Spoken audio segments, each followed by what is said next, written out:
Hey fellas, your commissioner here coming at ya for a little week six. Week six, sace of NFL action. As you can see, I'm in another new wild and wacky location for the third week in a row. I guess original 2 weeks ago, Oklahoma City last week, and now I'm in the office as we have sold. I'm not I, Erica actually sold our dining table and chairs. So having a pivot, find a new place as we approach our closing a week from today. We close on our new house. So exciting stuff. I don't know that I can promise next week, Wednesday, State of the Union will be on time. It's going to be a busy, very busy next week. Maybe I might try to do it on Tuesday. If not, maybe we'll wait till Thursday night whenever we get everything moved in and get you a fourth new location. Excuse me. But anyway, all that aside, go ahead. Hogs, obviously, huge win. Prime time at home under the lights against Tennessee. Beat them 19-14. Is that right? 19-14. Is that right? I think it's right. Whatever. Close enough. Because we were down, we're at 13. Yeah, 13-14. Yep. Go ahead touchdown with like about a minute left. Looks like Tennessee let us score. We gave a big bomb to them early in their drive. Looked like, oh boy, here we go again. Here's Arkansas losing another close game. Defense held firm. Nico didn't even get a pass off on the final play. Idiot. And stormed the field. It's great. Great win. Hopefully a program turnaround win. Sam can stay as long as he likes us if he keeps winning games like that. Travis Williams is the real deal. It's unfortunate that no matter what, he's probably going to be gone next season. He's done a phenomenal job this year. And excited to see what else he has in store for us. Obviously, Taylor got a little dinged up. Hopefully he'll be back. Bone bruise. Bye week comes at a good time, right? So, anyways, let's go ahead here, get into a recap of last week's games. We will start with our extra polarized game of the week. Who was in that game? The hungover brain doesn't have good short-term memory or long-term memory storage, I guess.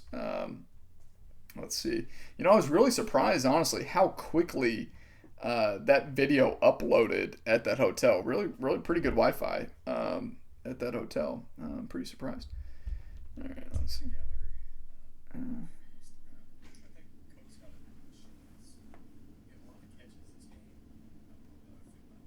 It was Savoy. That's right, Savoy and Ford.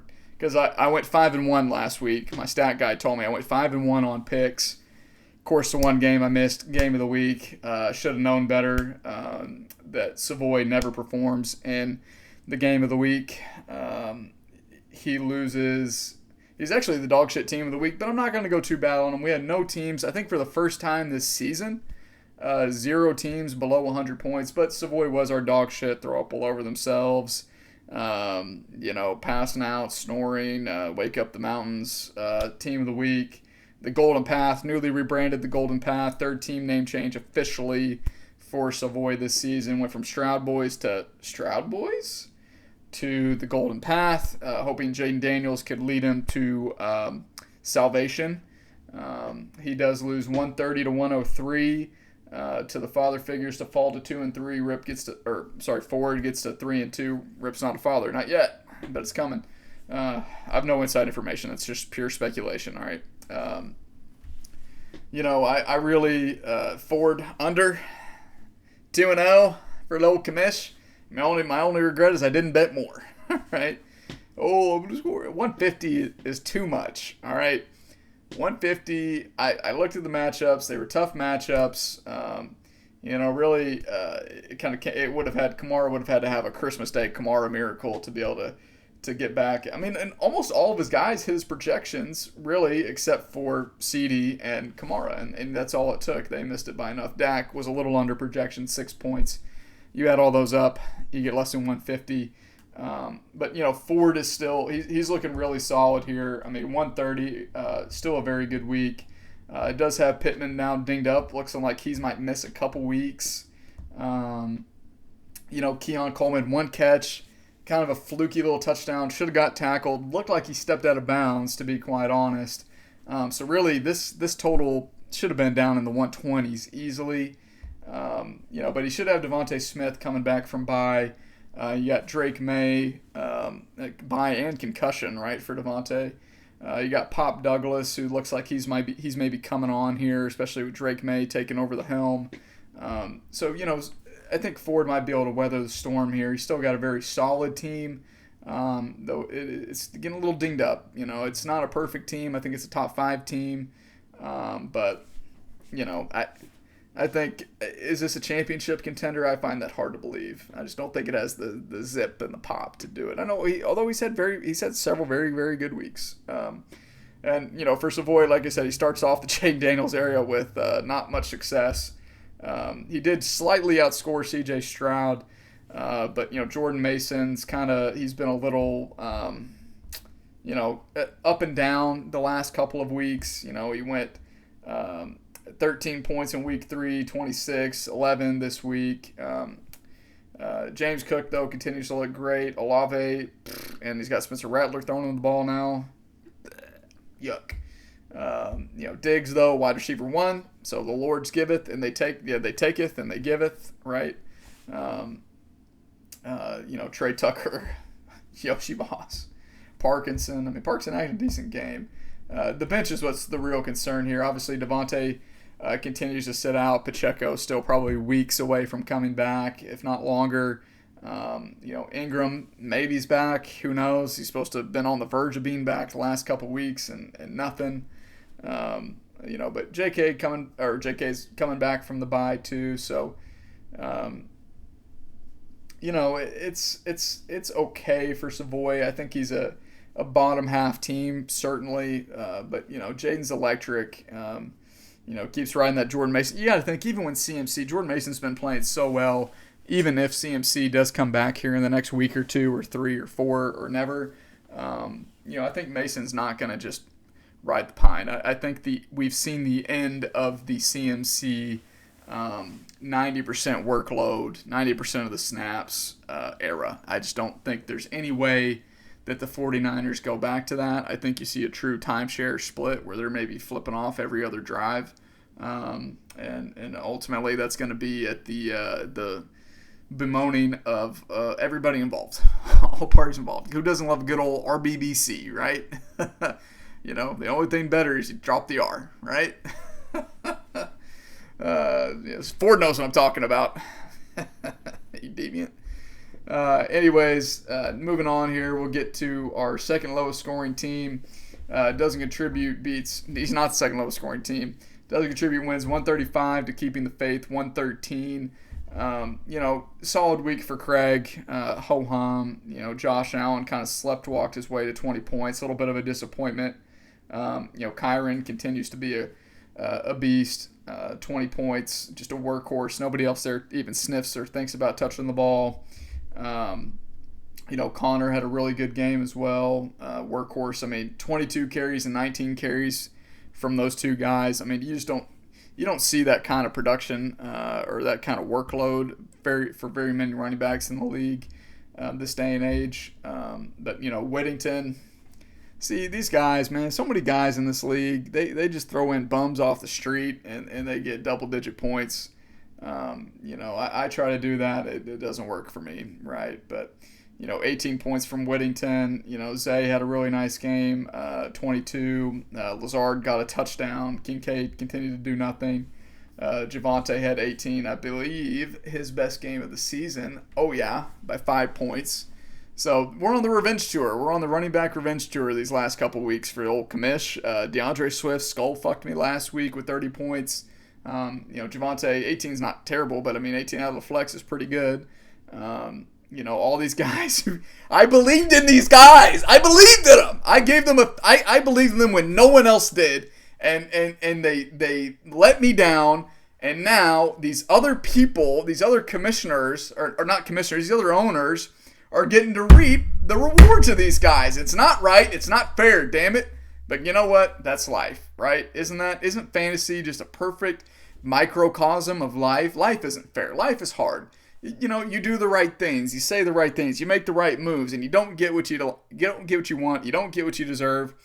Somebody else comes in, does half the work, half the effort, and they get all the praise and all the awards, right? I mean, that's just how shit goes, right? That's just how shit goes. And you can either live with it and just understand that's the way things go, or you can let it destroy you from the inside out. Take your guess on how it's going for me. I'll let you choose your own adventure there, guys. All right. But looking at my team, I mean, Geno, he's been great since popping him in the starting lineup. Tyrone Tracy, dropped him for fucking Clyde Edwards-Helaire and got to spend $12 to pick him back up. He had a really good game, but that's a 1 week rental. Singletary's back. Tyrone is not going to sniff the field again until Singletary gets hurt again, which he might. Bucky, every time I play Bucky, he does nothing. I think I've played him 3 times now, or maybe just twice, I think, in my starting lineup. He's gotten 2 points and 7 points. So sick, lost a fumble. I easily lead the league in fumbles. Bucky lost a fumble. Chris Godwin fumbled but didn't lose it. DK's fumbled 2 weeks in a row. Carson Steele's fumbled 2 weeks in a row. I just got guys who just don't like having the ball for a prolonged period of time until they hit the ground. It makes no sense. I start Jerry Jeudy against the worst secondary. This is now back-to-back weeks. I've started a wide receiver against the supposedly worst secondary in the league, but Deshaun Watson doesn't care about playing football anymore. The line's decimated. He had no time to throw. He had Jeudy open for a touchdown, missed them. Not that it really would have made a difference in this game other than some window dressing, but Sutton, nothing. DK, nothing. Brock was really the lone bright spot outside of Tyrone and Geno. So hopefully he can be the one-stop show in town going forward. It's just not great. I mean, in the bench, I got Baker, but JT's dinged up, high ankle sprain. Ladd was on bye, waiting for CMC to come back. Just what do you do? What do you do? So 1-4. Craig's now 3-2. That Jeff Fisher curse will really be put to the test this week. We'll get to that here very soon. But next here we got the Swamp Donkeys versus Kickers Lives Matter. Duncan, huge win for Duncan. 133-127. Blaine's Monday night furious comeback falls just short. If Patrick Mahomes could learn how to not suck at fantasy, he would have won this game. He would have won this game because, Patty got 25. He got a long bomb touchdown from Shaheed, 20 points, exactly what he needed. He got a touchdown from Xavier Worthy, 4 touches and a touchdown. Jeez. But of course, that was a rushing touchdown and not a passing touchdown. So that really kind of was the difference there to keep Blaine from coming back on Monday night and having him fall to 1-4. Looking at Duncan, solid. What goes at 130, just a really solid, good week. All your guys performed at a good level. You got a few guys scoring touchdowns. Some maybe scoring a couple. Terry's kind of getting going here. Tyreek, 15 points, not what you need from him, but better. But BTJ looks like he's coming on. I was really, really disappointed in not being able to get Brian Thomas. Duncan sniped me right before I was about to pick him. Unfortunately, did that twice with BTJ and Terry. Kelsey's coming on now. He started Zach Moss. That was not the answer for him. He kept. I don't blame you for sitting Ramondre. I'm telling you, guys, don't listen to these coaches. Don't make your lineup decisions based on anything. Their job is to deceive people to get a competitive advantage. You know how long Ramondre was benched? 1 play, and then right back in. 12 carries, 89 yards, rushing touchdown, 4 catches for 3 yards. Is that Wan'Dale Robinson? But 20 points from him on the bench again didn't cost Duncan this week, but would have liked to see those point totals go up a little bit for him, I'm sure. And I got to give credit where credit's due. Sermon 20 points from Blaine, sniped me and promptly cut him. I tried to kind of work a little deal with Blaine, revolving around Sermon or Bigsby, or both potentially. Couldn't come to terms. He said, Tank's on the verge of a breakout. He told me this a couple days before Sunday, and good job, Blaine. You nailed it. 2 touchdowns, 13 carries, 101 yards, 1 catch for 28 yards, 26 points on the bench. Huge. Blaine is easily one of the best 1-4 teams that we have, and maybe we've ever had. You look at the talent up and down this roster. It's definitely capable of winning a lot of games. I think getting hot. 1-4 is still very much in play, right? Rip started off 0-4 last year. Obviously, he won week 5 to get to 1-4, and then the rest was history, right? As he made the playoffs. So we got 3 teams at 1-4. Just look at it that way, right? Maybe you started however you started. 1-4 has made the playoffs each of the last 2 years. Duncan was 1-4 at one point, and Rip was 1-4 at one point. If any of these 3 teams, I'm not going to do it. I know Rip's not going to do it. Blaine has a very legit shot at doing that with the roster that he has. No David Montgomery, he was on bye this week. Amon-Ra was on bye this week. Puka will be back later in the season. Njoku is back and kind of working his way towards being healthy. I think that Blaine, Xavier Worthy, maybe he's the number 1 guy now, right? Maybe it's Juju, right? So I really do believe in Blaine's team. I think that it's better than the record indicates for sure versus, keeping the faith. That is the record I deserve. My team's dog shit, right? My team's always dog shit. So anyway, moving on here, we got highest scoring matchup of the week. Flo's Fury falls 163 to 188.8 to Living on Burrow time. Don't look now, but Hawks of Hawks, he's on a heater, folks. Maybe one of the best heaters we've seen. 3-game losing streak, back from the dead at 0-2, scoring at or below 100 points, looking like easily worst team in the league. And he's done nothing but prove the haters and doubters, of which there are many, wrong. The last 2 weeks last 3 weeks really, on the backs of Joe Burrow and Jamar Chase. 180 2 weeks ago, 160 3 weeks ago for 180. 2 weeks ago was 160. This last week 190 almost. Burrow and Chase combined for 95 points alone. Just those 2 guys. Anytime you can get that kind of production from 2 players, you're more likely going to win a week. And for Wilson, he was the 2nd highest scoring team this week. Heartbreaker to lose whenever you're the 2nd highest. He would have beat literally any other team in the league this week other than the one he played, and that was Mr. Hunter Hawkins. Both of these teams are now 3-2. Lamar had a monster game, 47 points for Wilson. These quarterbacks are going tit for tat right back at each other. Mike Evans had a 2-touchdown game on Thursday night. Mooney continues to just be incredible. 2 touchdowns, 33 points from him also on Thursday night. Looked like it was going to be an uphill battle after Thursday night from what the production that Wilson got from his 2 wide receivers. But credit to him, credit to Hawk for fighting in there. Henry, long run late in the game and overtime to ice it. Got the touchdown early. Mostert, kind of coming back. 14 points. You're going to love that. Josh Downs might be the number 1 wide receiver now in Indy. Of course, with A-Rich coming back, all those pass catchers kind of get a little murky. But Kittle's low. He's sneakily been one of the best tight ends. I mean, this season, really. If he hasn't missed a game, I think on a points per game basis, he is the number 1 tight end in fantasy. 22, 15, 22, 8.5.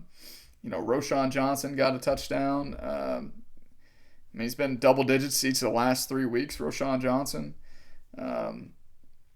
Akers has been good in Mixon's absence. Pickens stinks. But this is a team that's obviously proven it can make some noise, right? Now, will this hold up? I doubt it.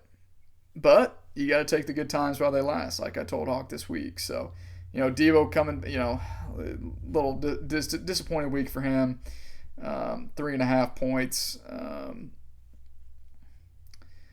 For Wilson, I think that, he's really kind of getting by off the backs of Lamar, the suddenly resurgent DeAndre Swift, and really Saquon. They've kind of been carrying it. But hey, to put up 163 without your number one running back, one of the best running backs in the league, without your tight end, Sam Laporta, you got to tip your cap to him. So I think Wilson's going to be just fine. Both of these teams, if you just look at the roster, they look kind of gross, to be honest with you, but they are producing. They're looking past the sexy names. They're looking at guys that are going to produce, right? And their records reflect that. So 3-2 for both these guys. Future's looking good for both of these guys for a good chance of making the playoffs. Next year, we got the All You Need Is Love versus the Dirty Birds of War. Plunk gets back on track, wins 132 to 116. Rip falls to 1-4. Connor's 4-1. Connor,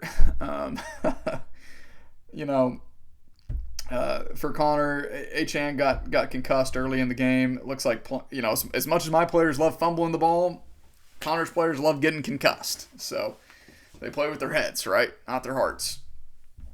And Plunk was having to navigate some injuries and some buys, right? He had obviously Neighbors concussed, Hurts was on bye. Got a decent spot start out of Fields, I guess, 20 points. Hunt, Kareem Hunt, another guy. Can't wait to see what he does to me this week. Oh, brother. Piece of shit human, 21 points, whatever. Deontay's kind of been a little up and down. JJ's who he is. London, looked great, 37 points. That Tampa Bay Atlanta game was just a fantasy factory, unless your name was Chris Godwin or Bucky Irvin. So that was great. But McBride and Jigba, you get it. Rip was forced to start Bo Melton. I guess you didn't think lightning could strike twice in Juwan Jennings. Not that Juwan did anything better, but Rip's wide receiver room is it might be the worst in the league. It is scary thin. It is scary thin. It's a lot of boom bust guys until Cooper Kupp comes back. Kyle Pitts did have a good game. You're going to play the roulette of Likely and Pitts every week. I wouldn't want to have to deal with that. The quarterback roulette of Goff and Love every week. Who knows? The Jets have just given up on running the ball, to poor Brees May. I mean, 3 points last week, 7 points this week. After a really hot start to the season, looked like he was a steal. And ETN, who knows? I mean, he somehow managed to get 14 points. Check down Merchant, 6 for 43. But Chuba's great. That's good. But I don't know. I mean, Rip's team, I think it's a long shot to make the playoffs for old Ripster. I do. Versus, Connor. Again, you look at it on paper, it's not great, but he should have Mixon coming back soon. Malik coming back. Brooks coming off the PUP list here in the next week or so. Hurts back in the lineup. I think that, Connor has looked very, very good this season. I think his team is beatable, certainly. But he's definitely one of the top contenders to win a title. So, and then our last game here, our final undefeated team falls after week 5. Two-Tone Hog Molly's wins 157 to 128. Nick gets to 3-2, drops JD to 4-1. I think this is Nick's best game so far this season, 157. It is. He's kind of mediocre to start, right? Then he bottomed out against me a few weeks ago, back on 130, now 157. He's playing. He loves playing. I'm glad that Sleeper sticks it to Nick, because Nick was one of the routine, habitual abusers of the IR rules as they were set up in ESPN, the way ESPN ran them. Nick is forced to make decisions now. I love to see that. But both of these quarterbacks had very good weeks. Chase Brown, it was a hot week for him. I think the closer games, the high scoring games for the Bengals are obviously, I think, going to benefit Chase Brown a little bit more. Zach Moss has got an ankle, probably be out for at least a week, maybe a little bit more. So that's certainly good news for Nick. Aaron Jones dinged up his hip early. Nick called it. Nick drops a guy, and the running back he drops gets thrust into the limelight. So it's happened 3 times now this season. Now, granted, Ty Chandler didn't really do much with his opportunity, and Carson Steele was a nice little landmine that he dropped for a certain owner. Well, Rashad White, yuck. He had a nice rushing, his best rushing game of the season, but only 10 points. Nico, obviously huge loss for JD, having Nico go on the IR. Garrett Wilson for Nick finally got unlocked. DJ Moore's been great. This is really a pretty closely contested game. The Tucker Kraft, again, right? Nick always gets 1 or 2 guys a season that he has. This happens for him. 2 touchdowns for Tucker Kraft on 4 catches, 25 points. Spot started 2-2 Atwell, 13 points. It's easy, right? It's easy. These guys just pull them. Bip, bip, bip, bip, bip. Easy. If only. Anyway, but, Amari disappointed as well. So JD, obviously Gibbs was on bye. I think, he slots Shakir in there for Nico, but Nico was operating as the number 2 overall wide receiver in fantasy.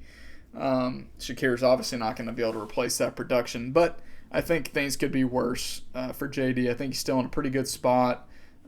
He's got to get tight end figured out, but damn, that's go ahead grand slam. Yikes, Phillies. I think, but I think he's still a very solid contender. We'll see. He's got the pieces. Is it a full team? No, but hardly anybody in this league has a full, complete, no flaws team, right? And for Nick, he's got A-Rich coming back. I'll be curious to see. Probably, you can't really play him, right? I think he's probably got to stick with T-Law. But still got a lot of good wide receivers. So great. Must be nice. Anyways, all right, moving on here. Waivers. Another huge waiver run. 10 more transactions. As Savoy pointed out, we had 10, 8, 10, 10. The first 4 big waiver runs of the season. I think that's, like Blaine said, it's a testament to only having a single IR slot now. We no longer have 2 IR slots. People can't hide. ESPN is not as Sleeper's not as lenient with the rules of being able to hide people in the IR slots. Nick, Connor, excuse me. So it's nice to see. It's nice to see rosters churning, and that fab is getting whittled down quick. Boy, I tell you, there's a lot of teams below 50 already. We're only in week 6. But hey, I mean, we're almost halfway through the regular season. A couple more weeks and we will be halfway through the regular season. That's crazy how time is tick slipping away. So big bell of the ball this time around, of course, Jalen Tolbert, 36 fab to JD. Beats out Rip and Craig and me, 19, 18, 7. I knew he wasn't going to go for 7, but I can, it's one of those things, right? Blaine, same reason Blaine was in on Carson Steele. You can't not go for him. Because you just never know. Maybe you get lucky. Second biggest bell of the ball, Juju, 16. Beat out Hawk, sniped him. A lot of close ones, sniped him. Hawk for 15. Rip was in for 3. Blaine picks up Kirk Cousins, another snipe, 13 for 13 fab. JD was in for 12. Nick was in for 2. Savoy picks up Ray McLeod for 11. JD was in for 5. I was in for 3. Craig was in for 2. I picked up Ty Chandler, Tiebreaker. I still don't really understand how the tiebreakers work. I won the tiebreaker this time. Nick was also in for 7. I get him. Bye this week. Again, I'm not looking week to week, right? I'm looking month to month. I'm month to month, fellas. I'm not day to day. I'm not week to week. I'm month to month, right? I'm just looking at this as, hey, maybe Aaron Jones isn't healthy coming off the bye. Maybe I can get another spot start for 1 week, even if it's 1 week, from a running back. Just cross my fingers. So, and then we get that was the end of the multiple bids. Everybody else was a single bid, so everybody else here who bid more than $1 wasted money. Duncan got K. Dotton for 6. Savoy got Dalton Schultz for 6. Nick picks up Jalen Warren for 4. I picked up Darius Slayton for 3, and Nick picked up Caleb Williams for 2. I did like that pickup. I forgot that Hawk had dropped Caleb. Caleb's been playing really well. Probably will start for Nicholas this week against the Jags, especially after Joe Flacco carved their ass up. So, a lot of good pickups. I mean, a lot of these guys are solid spot start guys. Maybe something, maybe probably not, but the guys that had to be gone after. So, next here, let's get into a preview of Week 6 matchups. I've not looked at what should be the game of the week.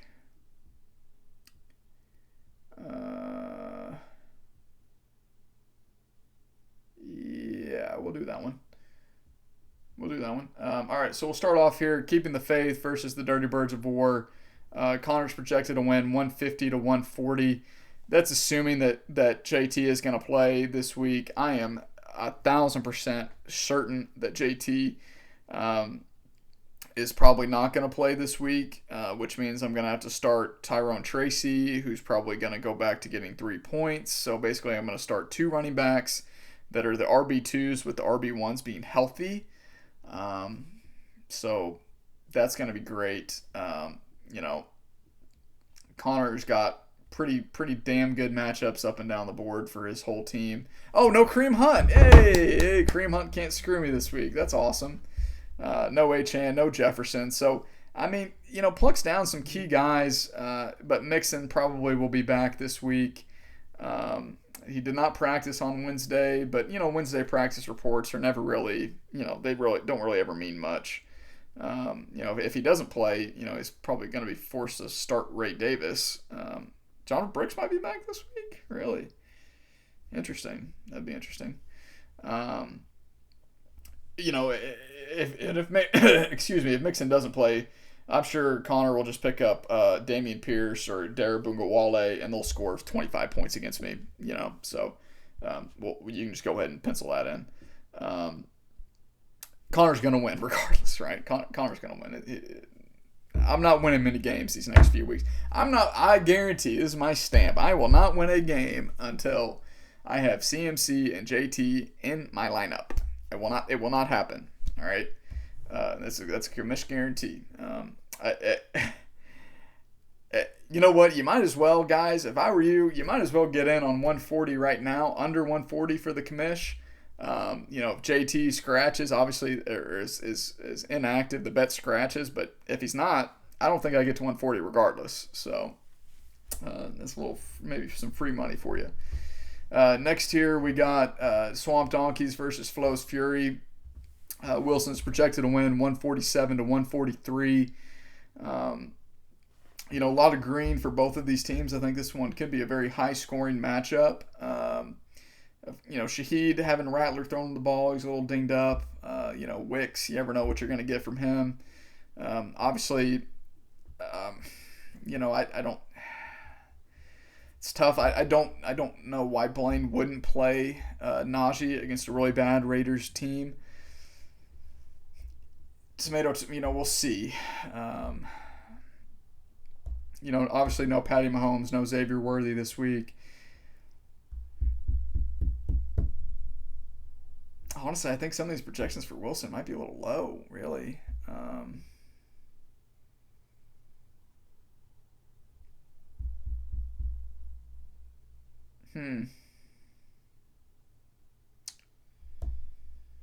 It's the internal monologue, the internal analysis going. It's firing, fellas. I like Blaine. I think I'm going to go with Blaine in this one. I might sprinkle some money on this to cover at this current line. Um, I think I like Blaine to win this one outright. I think he's got a very good shot at it. No offense to Wilson, but I just think Blaine's due. Blaine's better than a 1-5 team. He is. He is. Next, we got All You Need Is Love versus the McCockners. Battle of former roommates.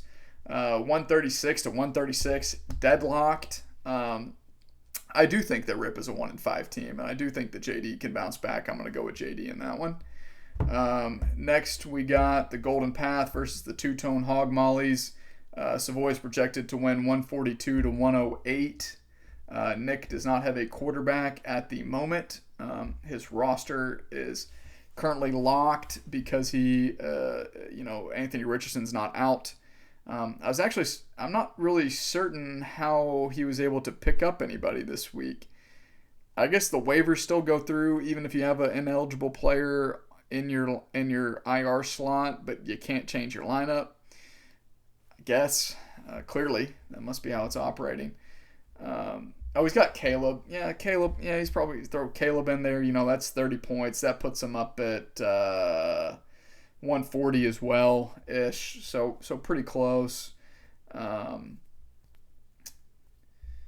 was another one. I think we're going to see a lot of high scoring matchups this week, fellas. I really do. That being said, I'm going to go with Savoy in that one to get to 500. I like it. Of one time, I think the inaugural maybe Jeff Fisher winner was Savoy. We'll go with Savoy in that one. And then our penultimate matchup, Doesn't Contribute versus Kickers Lives Matter. This is the true test for old Craigley, right? He's projected to win 139 to 124. Duncan does not have a tight end, and at the moment he swaps out Kelsey for Otten. That'll get him up to 133 to be pretty close. No Kyron this week for Craig. No Jordan Weddington. No Juju. No Rasheed Rice, of course, RIP. But Duncan's without Tyreek Hill. Is he going to put his faith in Montre? Montre's a little dinged up this week. Zach Moss is a little dinged up. So that flex is going to be interesting to see how that works out. Maybe we see Calvin Ridley in there. I think this is going to be a close one. I think it's going to be closer than the experts think. I think it's really going to come down. Craig's got A.J. Brown back, which is huge. What can Odunze do? I think if Craig wins this game, it's going to have to be on the back of the wide receivers. What is it? Josh Allen can't beat the Jets, right? Isn't it the Jets that he always struggles against? Or is it somebody else? Is it the Jets or the Dolphins? I can't remember. One of the AFC East teams he always struggles against.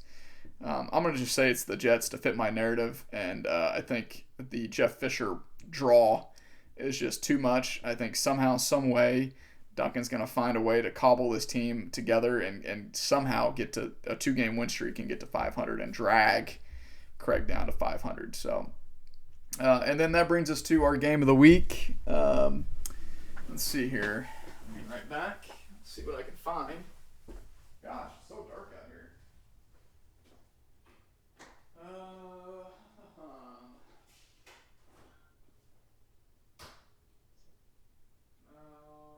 We're running low on supplies. You probably can't hear me, fellas. We're running low on supplies.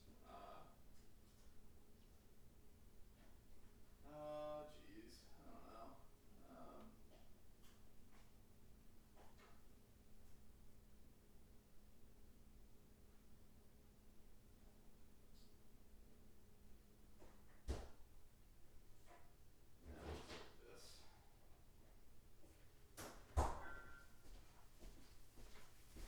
An oldie but a goodie. So I don't know if y'all heard me, but running low on supplies as we're trying to, stay trim as we prepare for the move. But our Powerade Zero, I don't think I've done that this year yet. I hope not. Anyway, our Powerade Zero Grape Zero Game of the Week, 50% more electrolytes versus the leading sports drink, naturally and artificially flavored, but 0-calorie sugar. It's got literally 0 calories, no fat. It's got 400 milligrams of sodium, no added sugars, no protein. Got a few vitamins in there. acid, potassium, calcium chlorides, magnesium, sucralose, all a bunch of stuff. It sounds great. Sounds like it could probably kill you. Red dye 40, of course, in here. You don't get that nice purple sheen without it. The Coca-Cola Company of Atlanta, Georgia. All right. So anyway, you know what it is. I've talked about this before. Powerade Zero, the official sports drink of the Bring That Wood Fantasy Football League. Cheers. Yum. Anyway, that is the father figures and living on Burrow time. Ford is projected to win 149 to 143. Battle of the quarterback. You got Dak Prescott versus Joe Burrow on Sunday night. Dak is playing at home in the Dome. That should be a shootout, I think. Just as the Bengals-Giants game might be prone to be as well. I think that it's just tough to pick against Burrow the way that he's been playing. 26, 39, 27, 49 versus Dak has just kind of been a little bit more, I guess 22, 42, 24, 27. I'm going to go with Burrow in that one. Battle of the running backs. You got Kamara and, Kenneth Walker. Looks like Kamara's a little dinged up. Again, it's Wednesday. The bigger concern is Tampa. Tampa has a very, very good run defense with Vita Vea. And you got to think that they're going to try to, I guess with Kamara, they'll probably try to be a bunch of checkdowns. Versus Derrick Henry and Devin Singletary most likely. Singletary's already back at practice this week. If he practices on Wednesday, he's playing. That's a guarantee. But I think, Kenneth Walker should have a good game. Kamara might get a bunch of dump-offs from Rattler. But we'll see. I'm curious how that game will go because I don't think Rattler's a very good quarterback. But King Henry should feast against Washington. Their defense is pretty mid, pretty low tier. It's a tough one. Singletary's got a good matchup. He's been good, right? 10, 16, 20, and then back down to 6. I think this matchup, he probably does hit about his projection. Kenny, he's good whenever he plays. I'll probably give a slight edge to Ford in that one, but I think it's close. Just a slight edge to Ford in that one.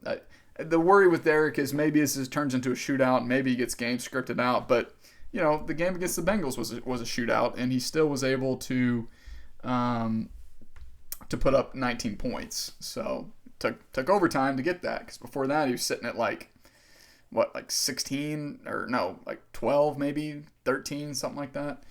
Battle of the wide receivers: CeeDee Lamb, Devontae Smith, Wan'Dale Robinson versus Jamar Chase, George Pickens, and Josh Downs. Tougher matchups. Giants, Banks is a really good corner, emerging as a very good cornerback. Pickens, who knows what you're going to get out of him. Downs is a little dinged up. The bigger concern would be, I think he'll play, but the bigger concern is Anthony Richardson being a quarterback. For me, is Devontae cleared concussion protocol, full practice? Yeah, he'll probably be back and fine. Wan'Dale is going to do what Wan'Dale does. Last week he had 17 points. He had the touchdown, but he had 6 catches for 36 yards. That's a Wan'Dale stat line if I've ever seen one, with only 2 first downs. But hey, he's double digits every single week this season. So, you're going to love that from your wide receiver 3. And I think ultimately I got to go with Ford there in the battle of the wide receivers. Tight ends, you got Ferguson versus Kittle. Ferguson's been very solid when playing, double digits, ever since week 3. But Kittle has just been too hot to go against, so we'll go with Kittle in that one. And then battle of the flex, you got Roshan Johnson versus Pop Douglas. I think that Roshan is not going to score a touchdown, and if he doesn't score a touchdown, he's getting work. He's getting work these last 3 weeks for sure. But the last 2 weeks, if he didn't get a touchdown, his stat line is gross. It's 4 points and like 7 points, right? So very touchdown dependent. Versus Pop Douglas. He's kind of been up and down, Jekyll and Hyde. You got to wonder, Houston's probably going to have their way with the Patriots early. Not having Pittman is a big blow, I think, to Ford's team here. But I think it's the right call to not play Keon and not, to play Pop there in the flex. Slight edge there, but this one's gross. I think both of these guys will be lucky if their flex gets to 10 points. So, overall, I think Ford's going to have enough of an advantage at the wide receiver room. I think that's going to make the difference. If Pickens can have a boom game and Downs can keep doing what he's been doing, I think Hawk's going to have a shot. But Hawk he doesn't really, honestly, if I was him, I almost would think about going double barrel tight end this week. I think that gives him a little bit more upside than playing Roschon Johnson, whose ceiling at best is probably going to be 10 points, whenever Goddard could easily get you 15 potentially. So I know it's a tough matchup, but sometimes you got to risk it to get the biscuit, as they say.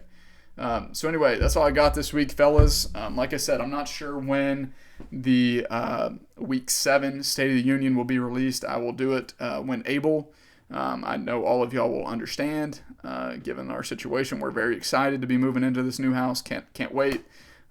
Also got some really positive news today on a job front in terms of a potential promotion, but I'll wait till that's officially announced to officially announce it here. But things are looking good for your boy, hopefully that flows into the fantasy world. But I'm not gonna hold my breath because I don't want to die. I can't hold my breath that long. So, anyways, that's all I got. Good luck this week, fellas. Stay safe out there, and as always, we pick.